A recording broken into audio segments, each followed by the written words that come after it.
Friendship এত সহজ নাই, তাহলে তো যার সাথে দেখা হবে, যার সাথে কথা হবে সেই ফ্রেন্ড। সেগুলো অনেক ইয়ে। তাহলে আপনার অবস্থান কি? দেখেন, ফ্রেন্ডশিপ করা কিন্তু খুব ইজি, বাট সারা জীবন ফ্রেন্ডশিপ কন্টিনিউ করাটা কিন্তু টাফ, সবাই পারে না। ওইটাই আসল পরিচয় আর কি। তাহলে কি আপনি পরিচয় দিতে চাচ্ছেন? তাহলে কি তুমি আপনি তুমি বললেন সময় নেবেন, তাই তো?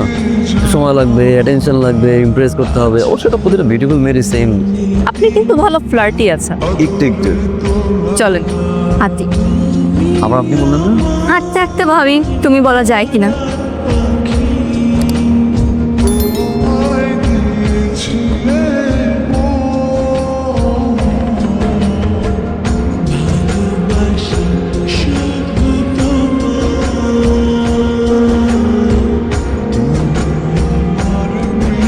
নাইনটি 92% সুন্দরী মেয়েরা 35-এর পরে গিয়ে ডিপ্রেশনে পড়ে।